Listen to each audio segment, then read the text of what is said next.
पूज्य श्री नाभाजी महाराज गुरु कृपा से इस ग्रंथ का प्रणयन कर रहे हैं। आपने गोस्वामी तुलसीदास जी को किस रूप में याद किया?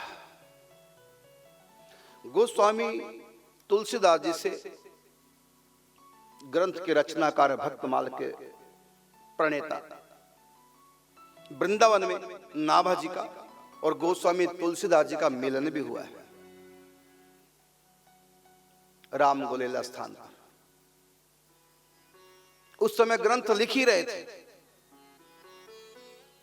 अब इस ग्रंथ का नाम है भक्तमाल, भक्तों की एक माला जो भक्तों को भी प्रिय है, भगवान को भी प्रिय है। और इस माला को भगवान भी अपने कंठ में धारण करते हैं, मतलब भक्तों का चरित्र गायन करते हैं। बंदऊ महावीर हनुमाना राम जासु जस आप बखाना, मतलब राम जी भी भक्तमाल कथा कहते हैं, भक्तों का चरित्र, भक्तों की चर्चा करते हैं।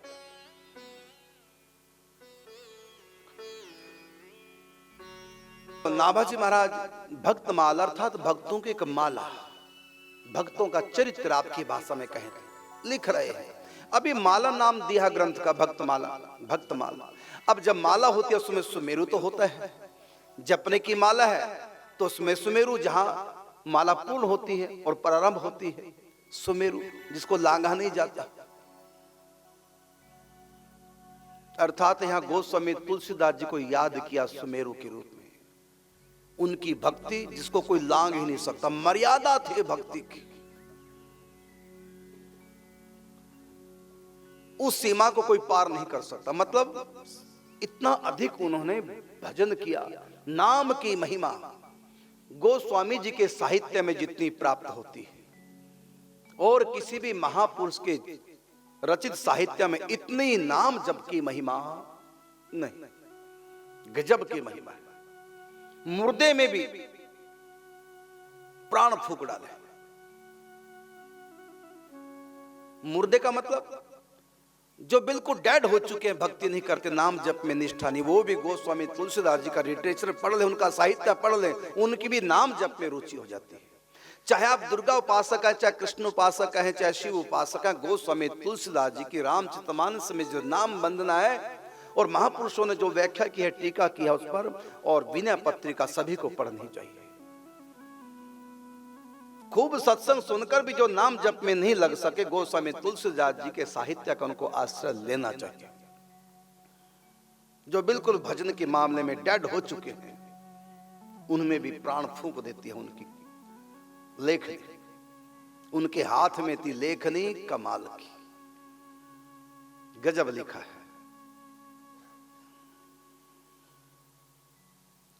तो गोस्वामी तुलसीदास जी सुमेरु के रूप में याद किया कि माला मैं लिख रहा हूं, भक्तमाल के नाम से माला, इसका सुमेरु किसको बनाऊं? तो किसको बनाया सुमेरु?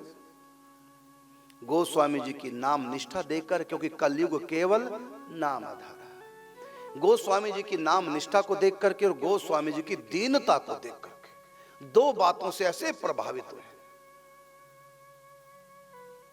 विद्वान तो बहुत है, लेकिन विद्या ददाति विनयम, विद्या बुद्धि में बहुत लोगों के हैं। बड़े बड़े विद्वान बड़ी बड़ी डिग्रियां प्राप्त कर रखी है, एमए पीएचडी डीएलएड कहां तक पहुंच चुके हैं, इतने बड़े विद्वान, कैसे कैसे उनके पास डिग्रियां हैं, लेकिन उनके जीवन में ये डिग्रियां उतर आई हैं, ये विद्या उनके जीवन में आ गई है। इसकी एक ही पहचान है, कौन कितना बड़ा विद्वान है बौद्धिक ये नहीं, दिल में कितना उसके ज्ञान उतर आया है, इसकी एक ही पहचान है, विद्या ददाति विनयम। उसके भीतर विनम्रता आ जाएगी। क्यों विनम्रता आ जाएगी? इसलिए क्योंकि उसकी दृष्टि में सब भगवान, यही विद्या का चरम फल है। सबके भीतर मेरे भगवान है।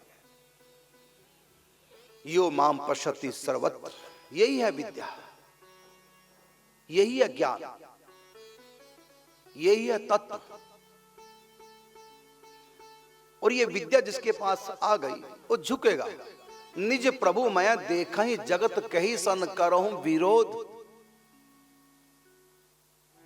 सिया राम मैं सब जग जाने। गोस्वामी तुलसीदास जी ने सूत्र दिया है